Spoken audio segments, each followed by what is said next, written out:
Hey, yo. Hey, yo.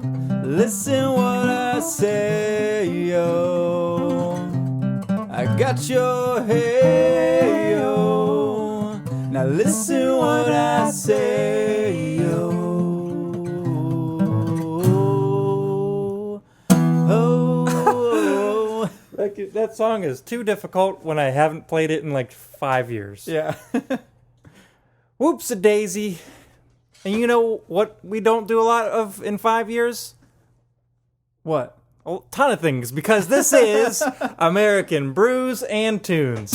Here's a theme song, you know it's not a mean song.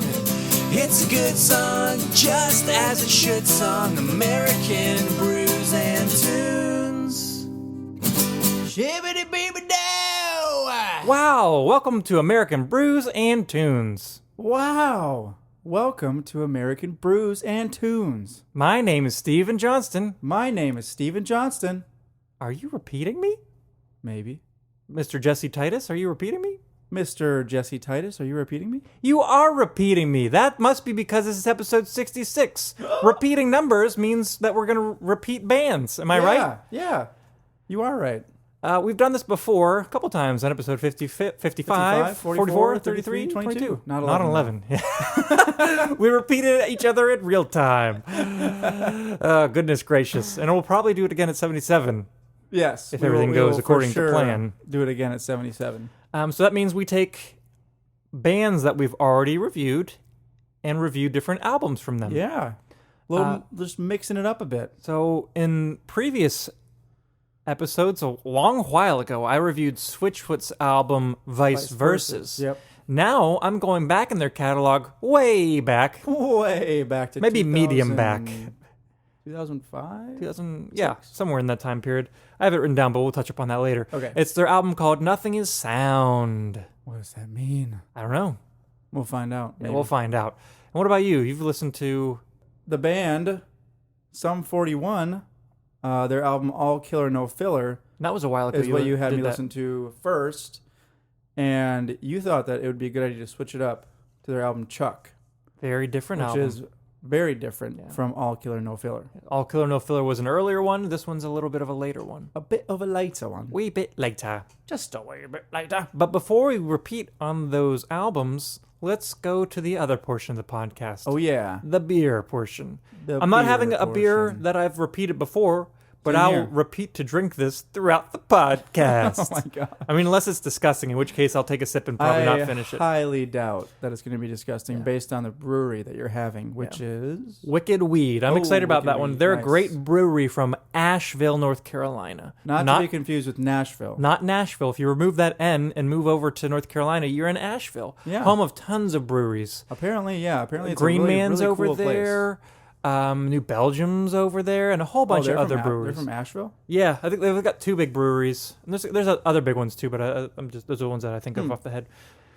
Anyways, I'm having Wicked Weed's French Toast Stout. It says it's an Imperial Stout brewed with cinnamon, vanilla, and maple syrup. Do you say that's syrup good. or syrup? I say syrup. I've said both of them numerous times, and I'm not really sure which one I kind of decide on. Saying syrup feels like Syrup. like way too much work for me. Syrup. Syrup. Syrup. It's like Syrup. syrup. Syrup. Syrup. Syrup. Syrup. Both of them seem like very little Syrup. amount of work. You have to open up your mouth more for syrup. Syrup. Syrup. You can't say Syrup. You can say syrup with like a really closed mouth, but you have to say syrup. You have to like move your lips a lot to get that Europe in. Well, Syrup. no matter Syrup. which way you taste it, you move your lips the same. True. Now, here's what the side of this bottle says. And it sounds like a fun story here. The scuttle of dried leaves blowing across the sidewalk, semicolon. Or is that a full colon? What's the one that has the dot over the comma? Semicolon has the comma in it. Blowing across the sidewalk, semicolon. Brisk, cool days filled with invigorating mountain air, semicolon. The sweet, welcoming scent of French toast cooking in our family's kitchens, colon.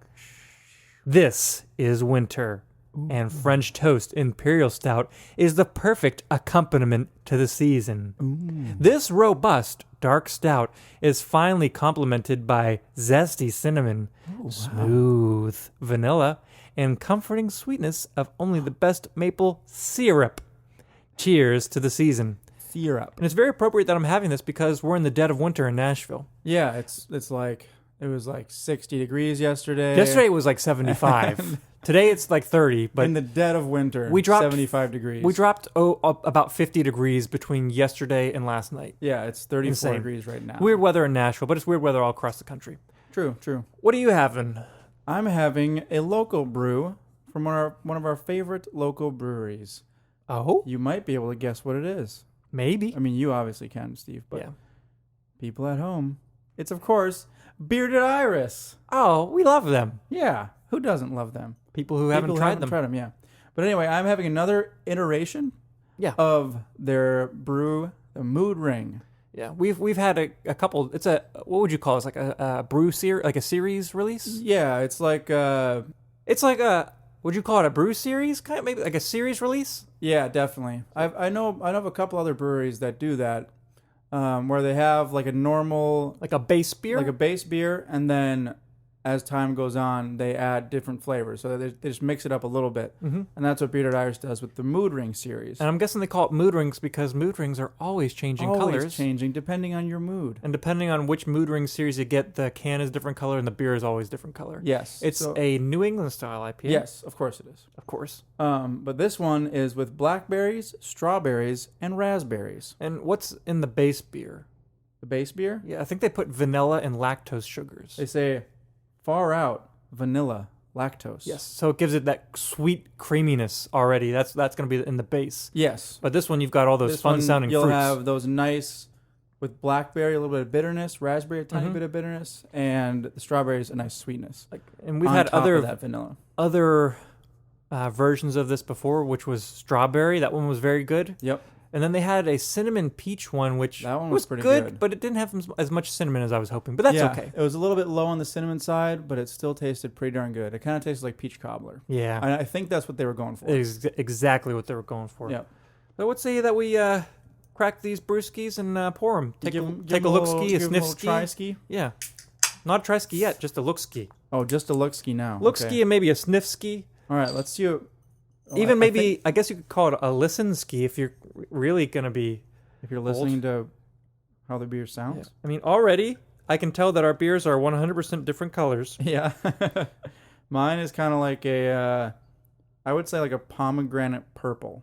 It's a very pretty color for a beer. Yeah. You would think just by looking at this that it would probably be a sour.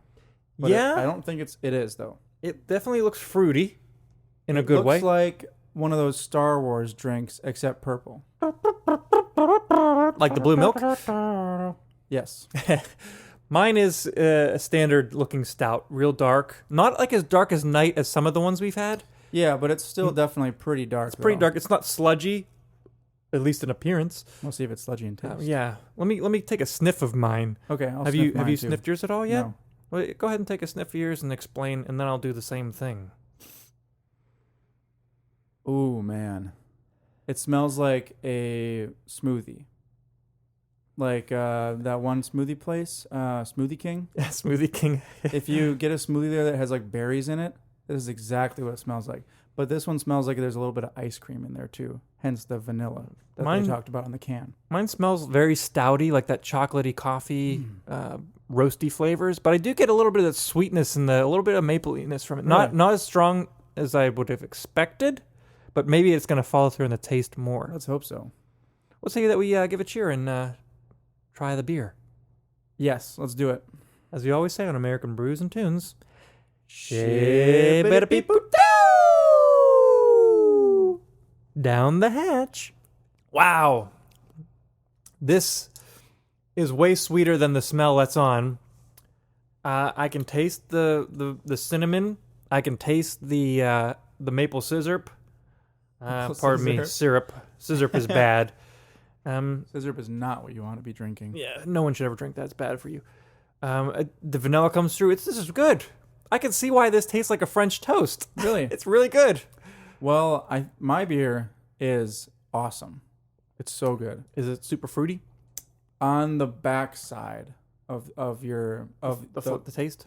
Yeah, you know, like on the spectrum, like when you first drink it and then the flavor builds in your mouth. Mm-hmm. On the back side of that, it's very fruity. Nice. On the front side, you get that really creamy, like lactose vanilla flavor, Yeah. which initially tastes kind of like an ice cream smoothie. But then as it progresses on, the fruit flavors kind of start popping out. Okay. They're Nice. saying, hey, we're here too. I'd imagine it's almost a bit of a tart fruit based on those berries they put in there. Just a little bit. I'd say it's a good balance between sweet and tart. Nice. Want to give it a little switch ski and try ski? Yeah. Mine tastes. Do you remember that maple syrup IPA that I had from Decadent Brews on here? Yeah. That one was a little bit more French toasty than this one, but Oh, this really? one's still pretty French toasty. Okay, well, I'm kind of excited to try Yeah, it. try that French toasty roasty beer. It's pretty good. French toasty roasty beer. It smells like French Ooh, toast. yours smells fruity. It does It's smell like a fruity. smoothie. Yeah. This smells really good. I'm excited to give it a little try. Wow. You were right. Just wait for it. The fruit does kick in after I've already swallowed the beer. Yeah. And you're right. It is a nice balance between sweet and tart. That's Yeah. very nice. I agree with you that the other one that you had, by who was it? Decadent ales. Decadent Ales. Yeah, I think that Decadent Ale one was just a little bit more decadent. Yeah. You can definitely still get all the flavors that they're going for in that, hmm but I feel like they're just not as pronounced as the Decadent Ale one was. But also, the Decadent Ale was a double IPA. Oh. Do you remember that? That's why it was so weird. It didn't So taste like an maybe- IPA at all. Maybe but because it's a stout, the flavors are a little bit more subdued. yeah. In I mean, general. you It get still those stout tastes good, flavors, but though. yeah, you taste that sweetness and all Ooh. the good stuff in there. Aftertaste. Mm-hmm. As it builds in your mouth, it definitely tastes more like French toast. That's Delicious. nice. Wicked Weed's a great brewery. They are. I've had another stout from them called Cookies and Cream, or maybe it's called Cookies and Milk. I can't remember. But either way, it was fantastic. Nice. As always, as the beer warms up, if it changes to us, the flavor profile, we'll let you know. Yeah. Otherwise, let's dive into the albums. Because if you don't know, just a slight little beer housekeeping here. beer housekeeping. As Housekeeping. Housekeeping. yeah, come in. Oh, hello. Hello. Oh, you're specifically the beer housekeeping. Okay, Beer cool. housekeeping. Well, can you do a little bit of beer housekeeping and tell everybody at home why flavors change as a beer warms up? Yes. You don't have to do that voice anymore. Okay, good. You don't want to. Oh man. So when beer and essentially anything that you drink is really cold, the flavors are masked. I'm not sure if it's because of the coldness hitting your tongue and kind of working on your taste buds a little bit. Could be. But as something is chilled below a certain temperature, the flavors are masked. That's why for cheaper beers like I won't name names, but the macro brews, you know what I I'm mean, talking you know, about. like, have you ever been to like the mountains? Yeah, just And like they are like ice cold. they're like blue whenever Yeah. it's ready to go. That's you know? because you taste less of it when it's ice cold. So if you've got a real big beer or even sometimes a subtle beer that's got some nice subtle flavors, Yeah. the more it warms up, the more those flavors show up. Yeah. So you shouldn't technically be drinking, well, different beers are meant to be drank at different temperatures. And but sometimes on beer, like their bottles or their cans, they sometimes say like enjoy at this specific temperature. I can tell you that most beers from Anheuser-Busch do not say that. No. But I think a lot of Southern Tier brews do that, and maybe, I don't know, So just some other anyway, ones. But either way, a good practice if you're getting into craft beer is to drink your beer slowly let it warm up and a little. allow it to warm up. Yeah, Or see if even the flavor changes. Even if you really want to, pour it into the glass, wait 5 minutes, and then start drinking it. Yeah. If you just took it out of the fridge. Yeah. Something like that. Just a But- quick tip before we get into the other portion of this podcast, the music. I think you went first recently, so I I'm did. going to go first I this did. time. Go for it. Let us dive into Switchfoot's album, Nothing Is Sound, which you are correct, it came out in 2005. Oh, 2005. Okay. This album is the reason why I stopped listening to Switchfoot, but I will elaborate upon that in a Okay, minute. And I yep. think I touched upon that on the other Switchfoot I think you probably reviews, did, but yeah. I'll touch upon it again We here maybe because this is touched more on relevant. on the controversy Yeah, it was around this album. quite a controversy. But let's get into a little bit more background first. This is their 5th album to date. And since then, they've released 6 more. 6 more. They have just put out their 11th album. Yeah. And it just gets better almost. Well, better and different. Yeah, they're all very good, but the very subsequent different. albums are all very different. But there's been no duds. I agree. Zero So- duds. This is their record that followed their breakout album, which was The Beautiful Letdown. Yes. That had nothing. Meant to Live. That had Meant to Live and Dare You to Move, which were both smash hits. Huge ones off of that, Yeah. which they always play at their concerts. Yeah, so I think the album Nothing Is Sound kind of builds upon the sound that was made on The Beautiful Letdown, but it elaborates a little bit more and kind of opens up, if you will. If you will. So on The Beautiful Letdown, the band changed from their previous 3-piece, which was guitar, bass, and drums, Yeah. into a 4-piece. So on The Beautiful Letdown, they incorporated their new guitar and key player, Jerome Fontamillis. Fontamillis? I don't know. Is he Latino at all? If he is, it would be Fontamillis. But Fontamillis. I can't tell. I feel like I've heard them say Fontamillis. All right, fair enough. I could be wrong, though. I'm not sure. I'm just going based on reading. But Jerome plays the keys predominantly, but he also plays guitar. He also just beat up his battle with cancer recently. Good job, Jerome. Yeah, and he's going to be on tour with them. Great news. But he was added for The Beautiful Letdown. He was on that record. Yes. And previously, he was a touring musician with them. Yes. On Nothing Is Sound, the band turned from the 4-piece into a 5-piece by adding their new guitarist, Drew Shirley, who was a touring guitarist before this. So it seemed like they added touring members and then decided to incorporate them. And since Nothing Is Sound, their lineup has been that solid 5-piece Ever throughout. since. Yeah, maybe they would have some guest people come in from time to time to do small things on records. I don't know. But this is now the band, the 5-piece. Yes. So,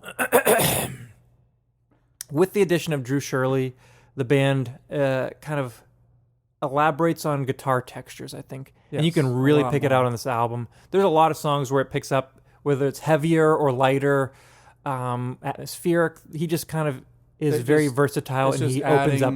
Adding another layer Yeah. to their sound already. Yeah, so I think it was a really good idea.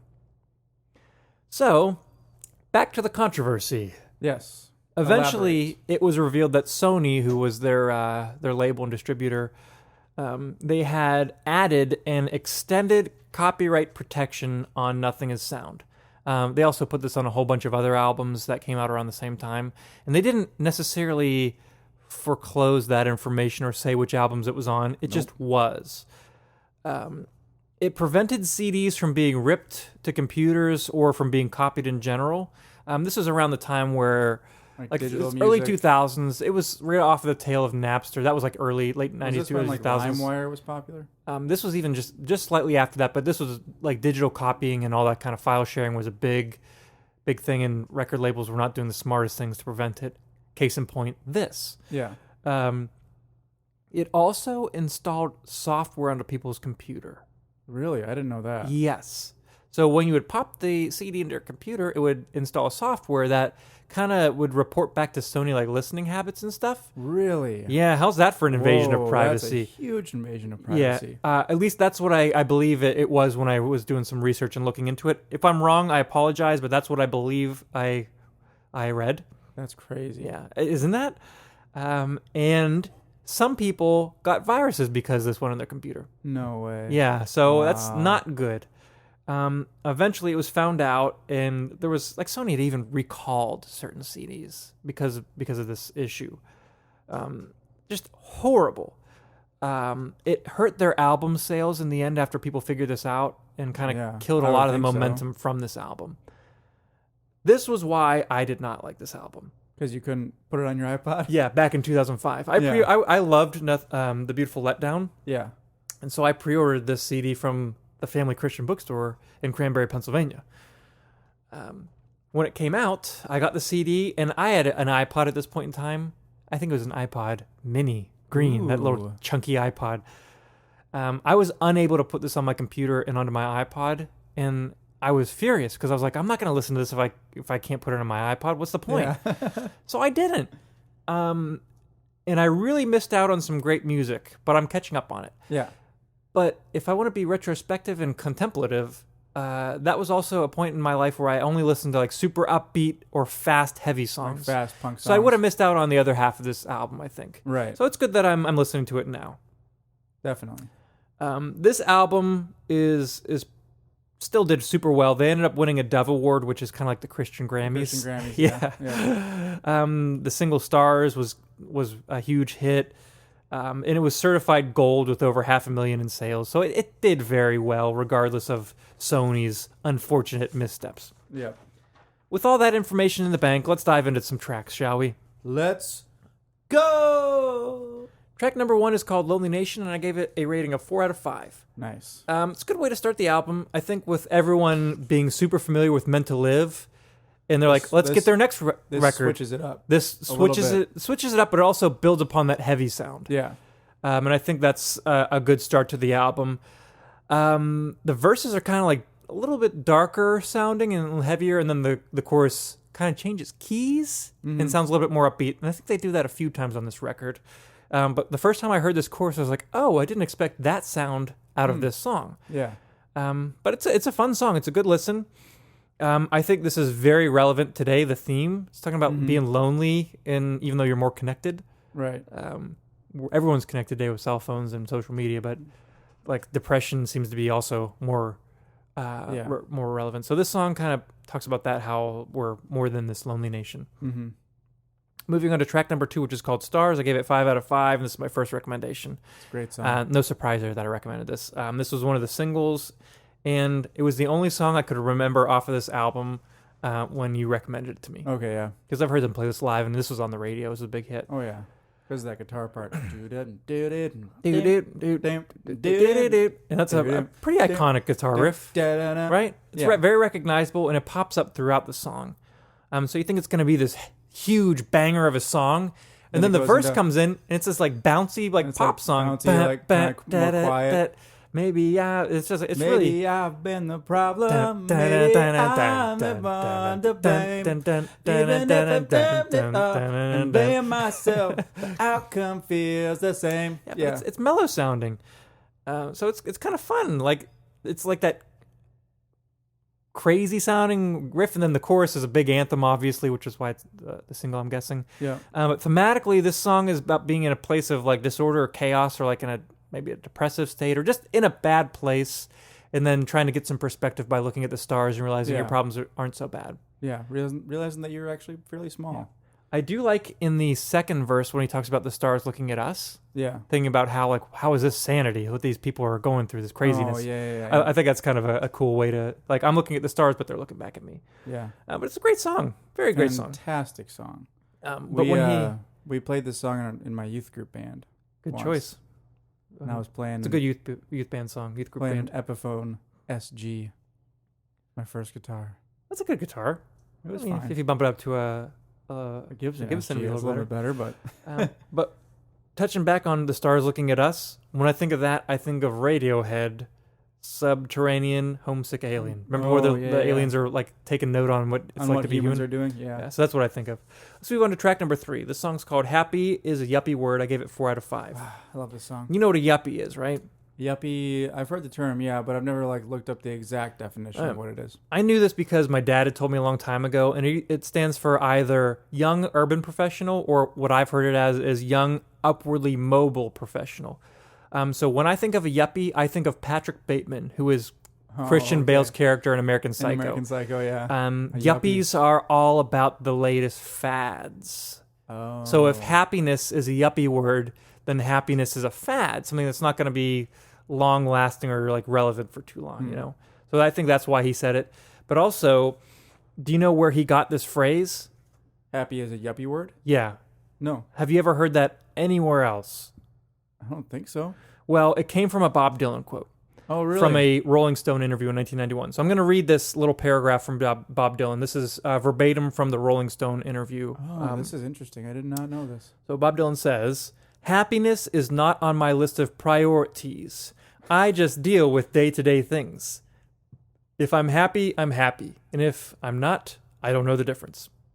He fell silent for a few moments and stared at his hands. That's the Rolling Stone interview right now. And then Bob Dylan says, "You know, these are yuppie words, happiness and unhappiness. It's not happiness or unhappiness. It's either blessed or unblessed. As the Bible says, blessed is the man who walketh not in the counsel of the ungodly. Now that must be a happy man, knowing that you are the person you were put on this earth to be. That's much more important than just being happy." So I think That that's must kind have of. been Bob Dylan's religious phase, It said 91. like late 80s and early 90s. 91 was when that happened. Yeah. Yeah, Interesting, huh? yeah, interesting. But this song is talking about happiness being a yuppie word. Yep. Happy is a yuppie word. And this one also has a weird switch between the verse and chorus. But it's a very catchy song. And this song also contains the phrase, nothing is sound. Yes, which I actually don't know what that means. I think it means like trying to find meaning in things that dissipate. Like sound, that's what I got out of it. When I think of a sound, I think of a vibration that fizzles. Same thing with trying to find happiness. Find happiness in being happy. Yeah, it fizzles. It goes away. Trying to find meaning in happiness. So that's what I think. But maybe they meant something else. I don't know. Music Makes usually is sense. open for interpretation, so Yeah. I'll go with that. Moving on to track number 4, which is called "The Shadow Proves the Sunshine." I gave it 3.5 out of 5, but finally we get a slower song. Mm-hmm. It's almost like a ballad, but not quite. I wouldn't say that. Yeah, not a ballad, but But it's an optimistic song about being in a broken world. Like the chorus says, "We are crooked souls trying to stay up straight. Dry eyes in the pouring rain. Yep. The shadow proves the sunshine." So if you're in a shadow, you're in a dark place. right. But if you're in a dark place, there's light somewhere. Yep, exactly. Yeah, Because so you gotta you find can't it. have a shadow without sunshine. Yeah, so that's Basically. a good message. Yeah. Moving on to track number 5, which is called "Easier Than Love." I gave this 5 out of 5, and it's my next recommendation. It's a good song. It's another upbeat, like fast, energetic song, so it picks it up from the last one. This song is about meaningless physical relation, sex, Yep. versus the emotional commitment, love, and how one's easy, one's not. Yep. Obviously, love is the more difficult thing, like having an actual thing where you love somebody or you bring the emotional guards down. They talk about how it's like easier to smile, easier to lie. Easier to fake and smile and bribe. I think Yeah. That's the line, right? Yeah. But it's a great message, but also it's just super catchy. Mhm. She is easier to love. It's just Easier than love. so catchy. And Yeah. the chord progression's great. I just think it's all around catchy, nice message, good song. Yeah. I love the part in the bridge when there's kind of like a break and then he comes back in with the drums. It's easier to fake and smile and bribe. Mm-hmm. The drums there are awesome. They are. I'm getting some more cinnamon flavors from my beer Really? right now. Yeah. It's warming up. The cinnamon is kind of popping out through. All right, let's move on to track number 6, which is called "The Blues." A very different sounding song. I in gave the this context of the 3.5 out album. of 5. Oh, really? I love this song. It's a great song. 3.5 out of 5 is still good. I kidding? had to rate things a certain way. That's It's a passing C? grade. C? Let's just say this. If I'm ever going to put this album on, I will not skip any songs. Okay. This is a mid to slow tempo, I'd say piano driven, even though it's not the main instrument, but it kind of comes in first and like it stays steady throughout. This song is a kind of about what I think it's about questioning everything important because one day there will be nothing. Yeah. When the world caves in, it's a very good song. There are some songs on the album Chuck that kind of have similar messages. Yeah, I agree. But this song, for some reason, really reminds me of the bridge in the song "Yet." It doesn't break. Yeah. It doesn't break. I don't really know why. It's just Well, that sound The reminds bridge me in of it. Yet. The bridge of "Yet" reminds this. me of the melody in this. Yeah. The chords, yeah. But moving on, let's go to another song, track number 7, which is called "The Setting Sun." I gave this 4 out of 5. And this is another really different sounding song. Yeah, this song and Golden Are kind of in the same vein of like yes, what I would lighter- call classic 90s, early 2000s alt radio rock. yeah, like it's kind of lighter, not as heavy, Yeah. more poppy. Which at that time they would call it adult contemporary music. That's what I think they would call it. The chorus is catchy. He talks about somewhere back where I belong. Somewhere past the setting sun. Yeah. And so he's trying to find peace somewhere, which is probably heaven. That's probably Yeah. what he's saying. But it's got that cool guitar line. And that minor chord in there that's not in the key. Nice. Let's move on to a much heavier song. Track number 8 is called Politicians. Politicians. I gave this 4 out of 5. And it's called Politicians, but I think John Foreman pronounces it in a way that's politicians. Politicians. Yeah, like poll, like you're going to a voting poll. Politicians. Or a fireman poll, it's just politicians. I'd say this is probably the heaviest song on the record. Yeah, I agree. Sound-wise. Throughout. And it's pretty politically charged. Well, not charged, but it's more of a social commentary than like an emotionally anecdotal song or talking about that kind of thing, relations. Right. Just talking about being in a broken system, in a broken world, politically, culturally, whatever you want to call it.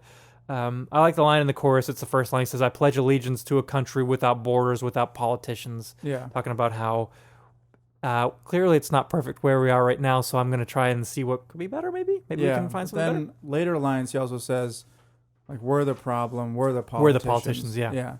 So including, like, it's not just... Not just them, yeah. We're not part of just the problem. Politicians. Like, everybody's in the same boat. Let's take a poll, everyone. That's what he's saying. All right, moving on to track number 9, which is called Golden. I gave us 4.75 out of 5, and it's my honorable mention. Wow, all right. Again, this is that early 2000s, late 90s alt rock radio sounding song.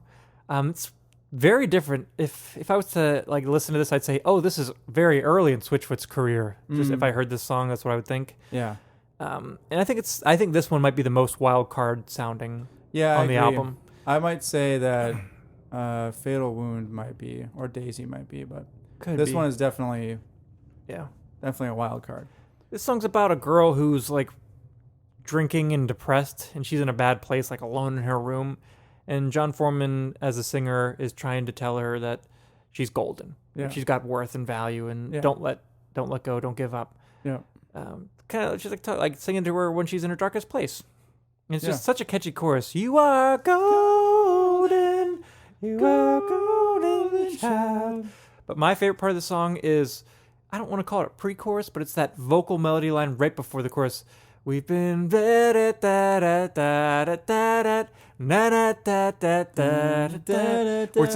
building and dropping and building. The way it goes. I just love that melody love, line. Now you're golden. Because it's you're at the verse, and then it builds you up to that chorus. And every time I hear that, I'm like, I know the chorus is coming. That's my moment for this album. Moment for the I haven't album? had an moment on this podcast for a while, but that's it. Yeah.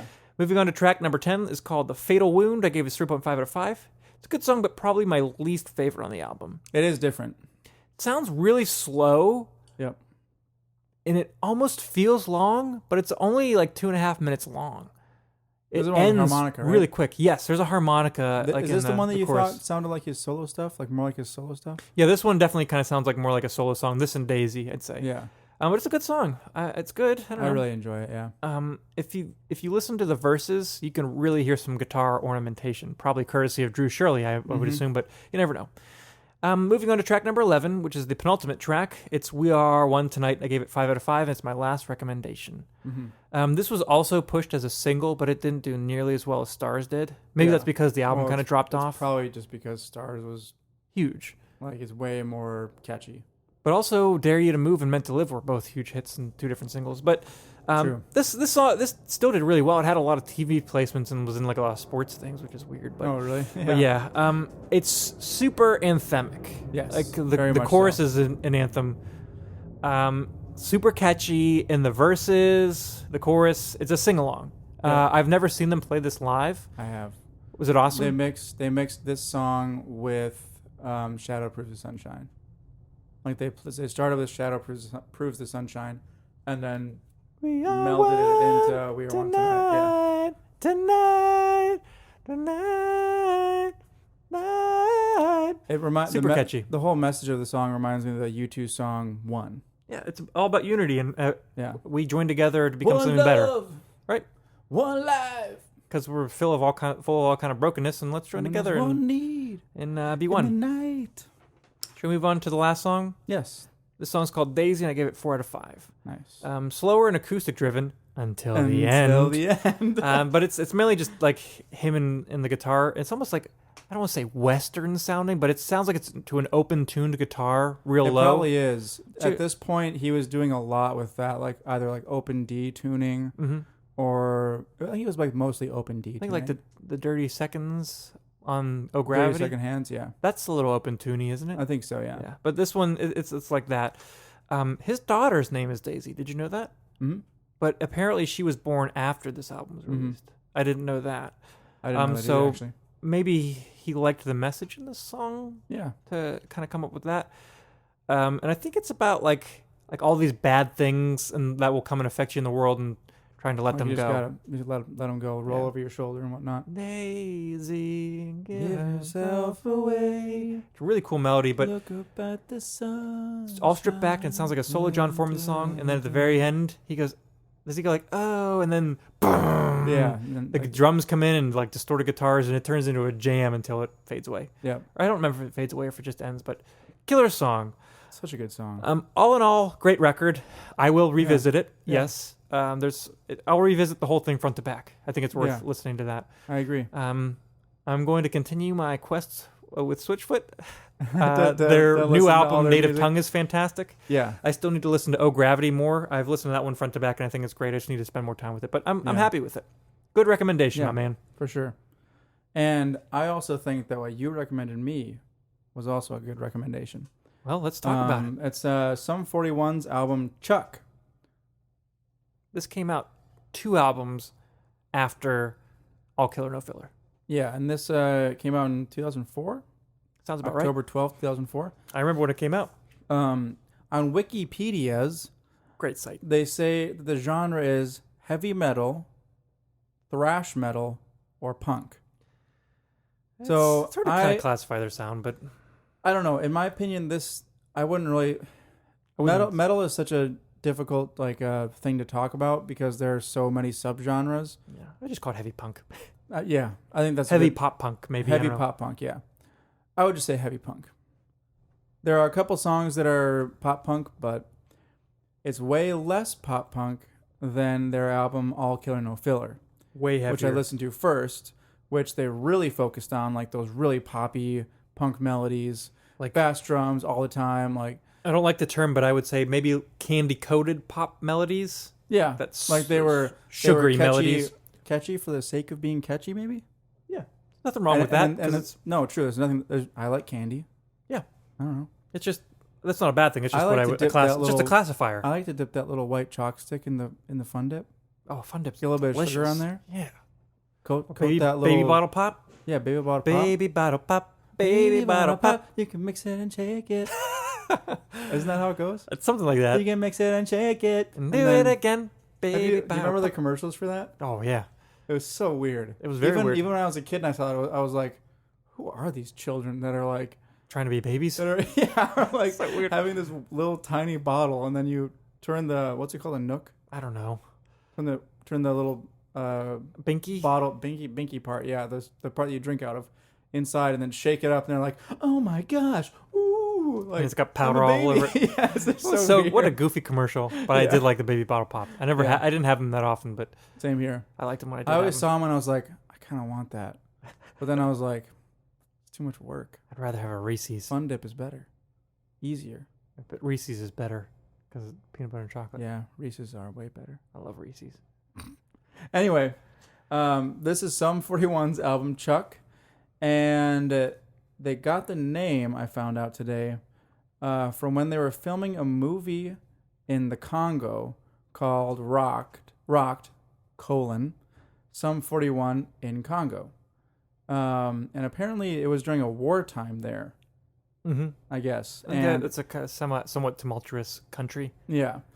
And whenever they were filming, some like shooting happened or like some like a Not fight. not film shooting. No, like actual real life stuff. Yeah. Like a war broke out or something like that. So they had to like retreat into their hotel Uh-huh. with a whole bunch of other civilians. And I guess they were waiting there to try to get out like for at least a day, I think, or like maybe 18 hours or something like that. Uh-huh. But then a UN peace ambassador or peacekeeper named Charles Pelletier, Pelletier, I Something think like it's that. Pelletier, got them out eventually. Like Yeah. made it so they could get out of that war zone. So his nickname is Chuck. And so they said, we're only alive because of Chuck, so we will name this album after him. Kind of a cool story, isn't it? Yeah. It's crazy. Not much to do with the music, but it's just a cool story. No, there's maybe only like one political song on here, kind of. But anyway, track number 1 is a throwaway track, in my opinion. It's an intro. It is a throwaway. Just an instrumental intro. They could have, in my opinion, they could have easily started the album with track number 2.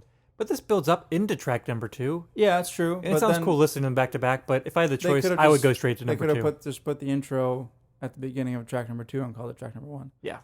But anyway, track number 2, which should be track number 1 with the intro tacked in the front, is called No Reason. Great song. So catchy. I'm going to say it for most of these songs. Like, whenever I first started listening to it, I was like, I don't know. But I feel like that's what happens with most albums on this podcast. Same here, yeah. But all of these songs are catchy. They're all super catchy. There's no reason we can't change when we all fall down. It will be too late. Why is there no reason we can't change? What a great song. So you kind of still have that little bit of a poppy melody, like the pop punk melodies. Yeah. But a lot of times in these songs, in the verses, they go into like the metal phase of it. Metal, you know. They turn it up to 11. 11. I think we talked about that on like the last podcast. Yeah. Anyway, where the most of the melodies are like sometimes like screaming, like single line, like single note melodies. Uh-huh. And then they contrast that really well with the choruses, which are normally very melodic and less. They're more diverse, I guess. Yeah. So they kind of use that as a good contrast with the whole metal thing. The one complaint I do have about the sound of the whole album is that a lot of the metal like tropes that they use are kind of boring, I guess, or like not as metal as I'm used to, I guess. Well, if you listen to a lot of metal music, And I don't listen to a lot of metal music, but in high school, my buddy Zach, he was a big metalhead. He was a big metalhead, and so I listened to a lot of bands that like serious metal bands. Yeah. So like you hear this and you're like, oh, that's kind of boring, like very simple metal riffs. But I let that slide though because it's pretty catchy though. Yeah, I came from a time of listening to pop punk bands and like little hardcore bands, and so whenever you heard this fit, I was like, ooh, yeah. I mean, I listened to some heavy stuff, but this was kind of my start. Yeah. And they actually got me into some other metal bands. I had a live DVD from them, and they played like did a Slayer cover live, and so I started listening to a little bit of their stuff. I can't remember if they did any Metallica. They might have. I don't remember. But either way, it was kind of cool. Yeah. But anyway, back to the song No Reason. Mm-hmm. I believe the song is basically about making the most out of life. Yeah. One of the lines that I like from it is, times like these, I've come to see how everything but time is running out. So, like, all your opportunities or just whatever in your life is running out. Yeah.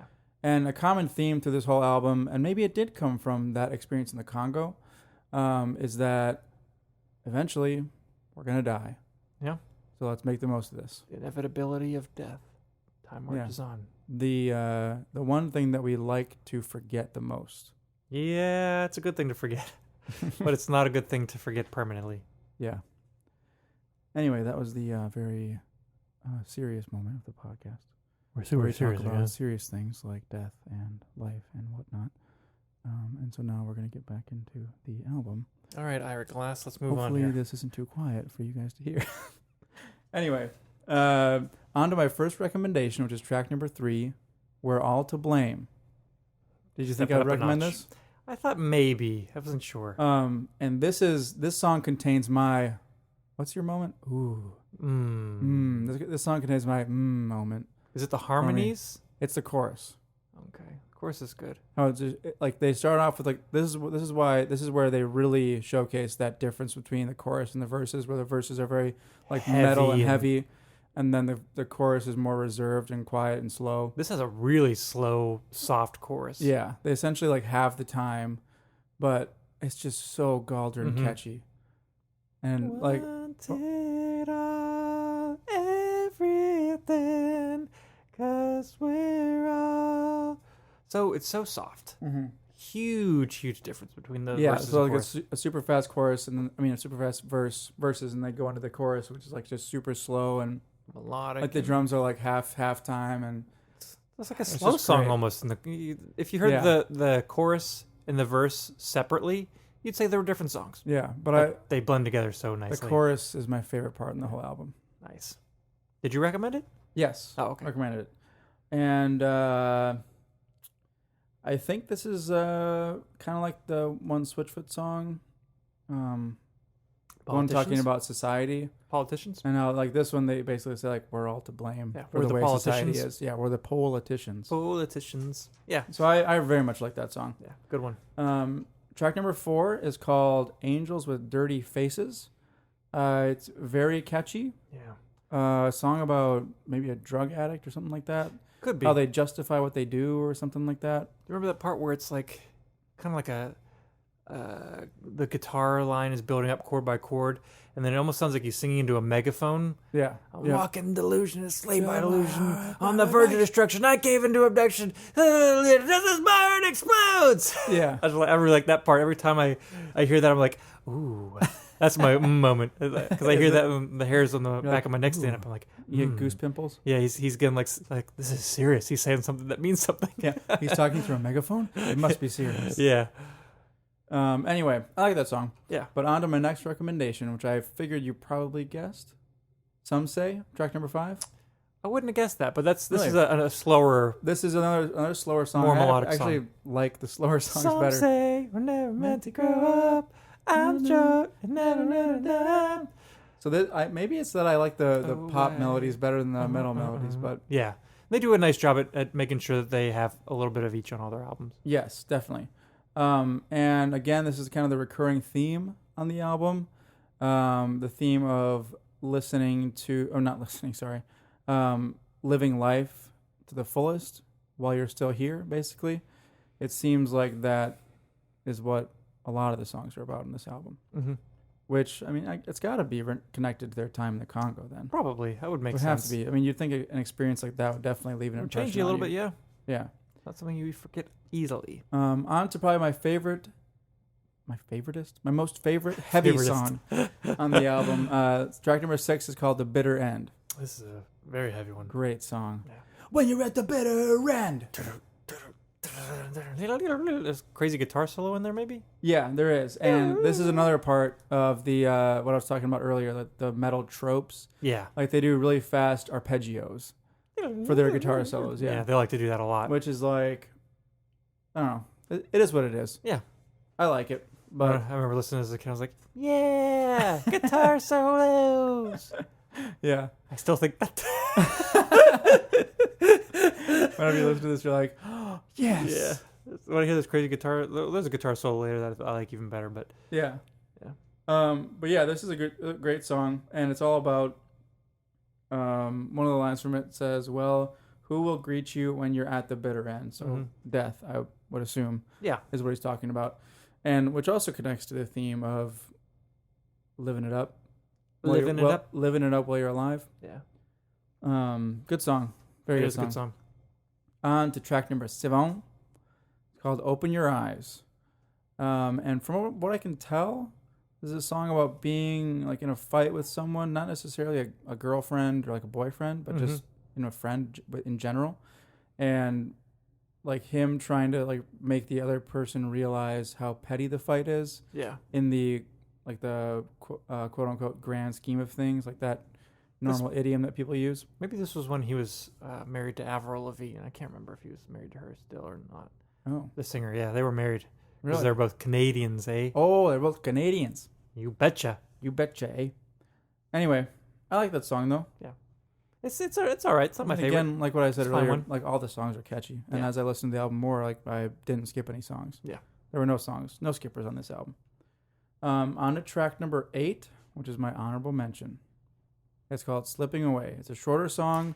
Yeah, this very is a very slow. Another slow song weird one. that I like. Really quiet, reserved.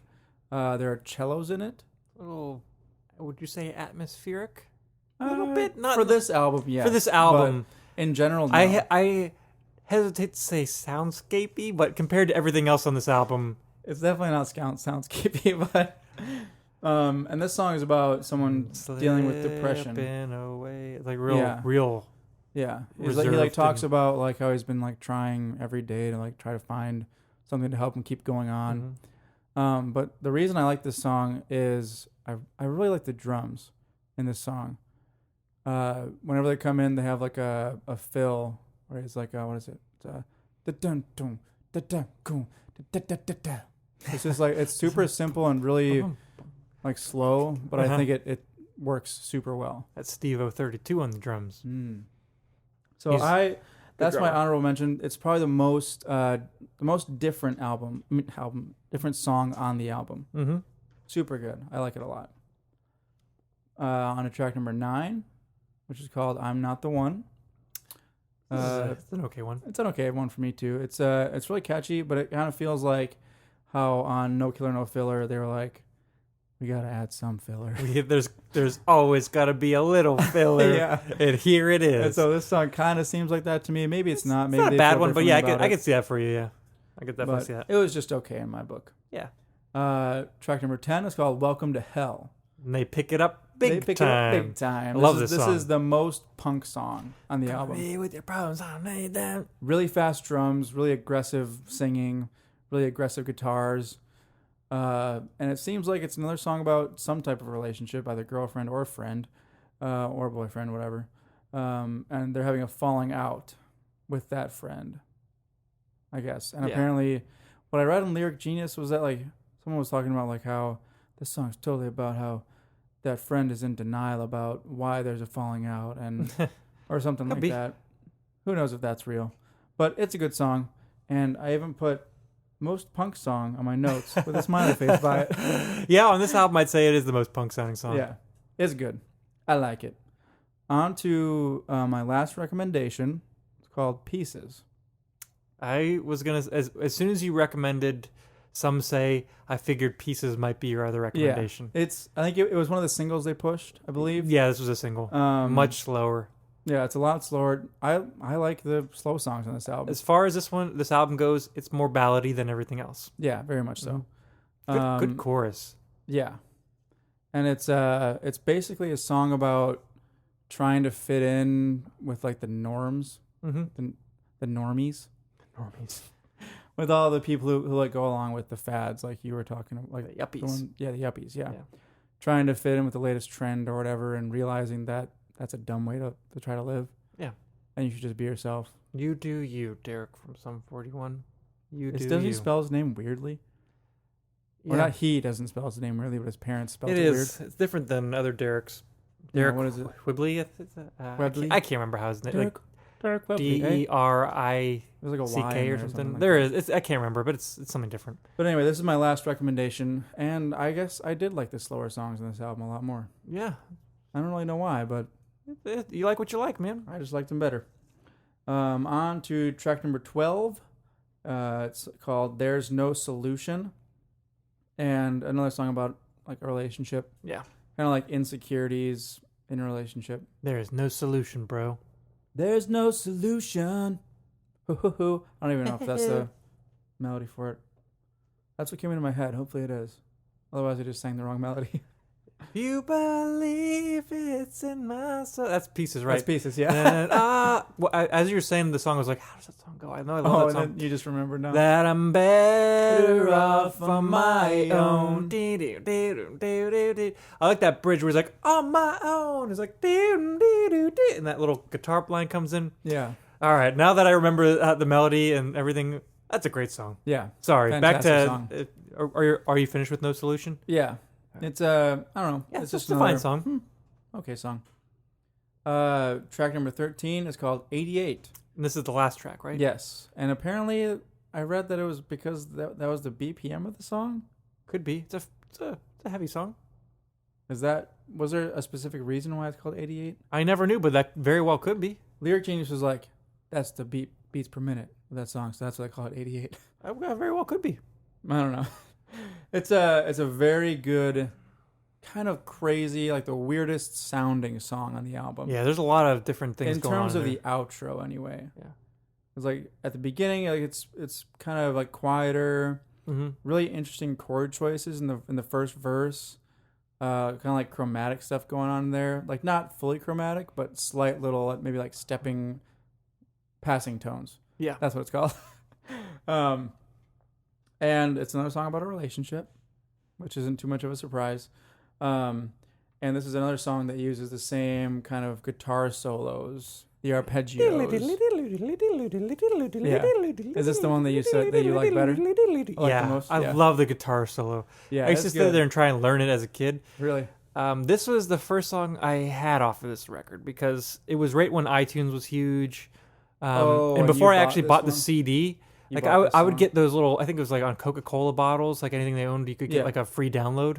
And I would get those bottles and get the caps, and when I redeemed my code, I would find bands I loved and pick the longest songs on records. Oh, really? And I think 88 was the longest song on this record, so I bought it. Yeah, I think it is because of the outro. The outro's long. Yeah, I think it's like 5.5 minute song or something like that. That gets a little like... The outro gets weird. Yeah, like some swells and stuff. Yeah, and just some like weird instrumentation things that go on. But, I don't know. That's what they wanted to do. I like the song a lot, though. I think it sounds good. It's a good one. So anyway, I'm very pleased with that album. That's Chuck for you. Like I said before, I started listening to it and I was like, uh-oh. But yeah, in the end, if you just listen to things long enough, you eventually kind of get used to the way it sounds and you start picking up on other stuff that you didn't on the first listen. Makes sense. So it was good. I liked it. So looking forward to next week. We're gonna do a one-off.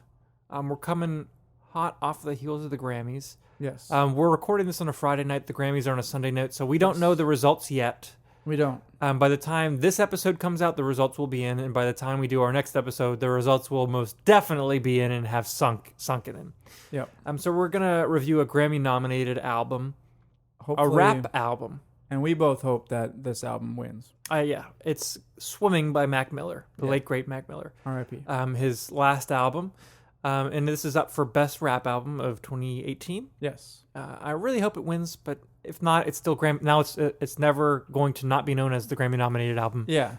And Mac Miller now will also be the Grammy-nominated Mac Miller. Yeah. Which is big. I think the album is fantastic, and I mean I don't really listen to a lot of rap, but that album's very good. Yeah, it's very different for his for his catalog and for rap in general. I think it's got some really cool sounds. A really.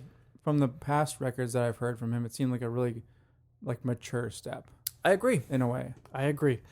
And after that, we will return to our regular format in which I recommend an album for Jesse. He recommends one for me. Do you have yours? I've got one for you. You're going to be listening to an album by the band The Vandals. Oh, The Vandals. And the album is called Vandals Good, Hitler Bad. That's hilarious. I thought so. Oh, it's a fun album. Do you know their song "My Girlfriend's Dead"? Maybe you might know that one. You would know the Euro Barge song. Okay, it was on Tony Hawk. Here in America, respect your fellow man. Some other cultures don't understand. I am the ambassador. If it was on Tony Hawk, I know it. You'll recognize it. Yeah, Tony Hawk was my first introduction to ska and punk. Yeah, Tony Hawk, the first one. Yeah, such a good soundtrack for the N64. Whenever I would play that, I'd be like, these songs are awesome. What are these bands? And then I just never looked them up. Oh, I looked every single one up. The way I had to do it is I had to memorize some of the lyrics that were on those songs, go to my computer and type those lyrics in and say, what band is this? And then find it. There was no Shazams. There was no stuff going on like that. And I had to find it. Back in my day, we had to look up lyrics on the internet instead of using some silly app. So we even had the benefit of a computer. Like 10 years prior to that, if you heard something it wouldn't be a video game. In like a TV show or on a movie, you'd really have to figure it out. Well, I have a story connected to that with Switchfoot. Yeah? I was at camp, I think it was a Christian camp, in when did that album, Beautiful Letdown, come out? That was in 2003? I think 2003, yeah. I think I was in 5th grade or 6th grade, something like that. I think 6th grade. But while I was at that camp, I heard Meant to Live.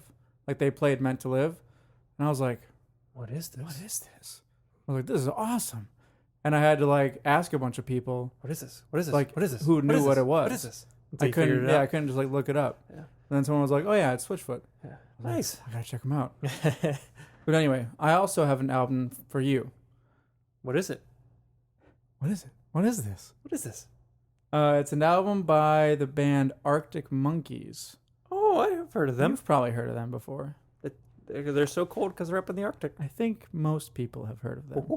Chilly. But the album is, I believe it's their first album or second album. I wouldn't know. One or two. It's called Whatever People Say I Am, comma, That's What I'm Not. Oh.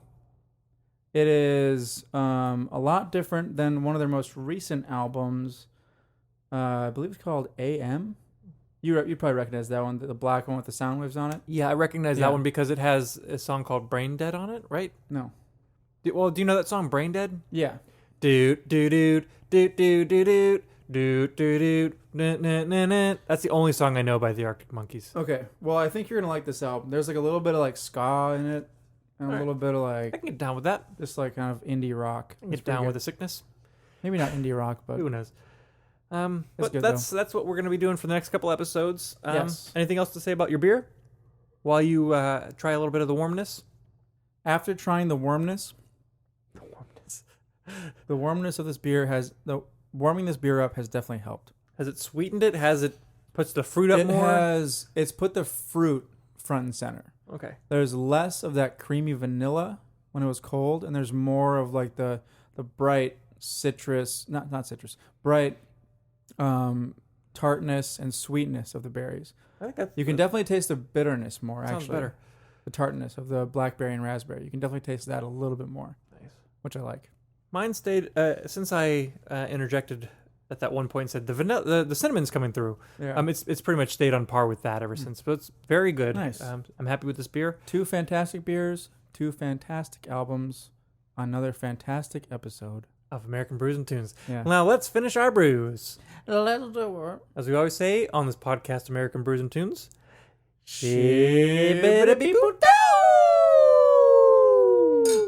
Down the hatches.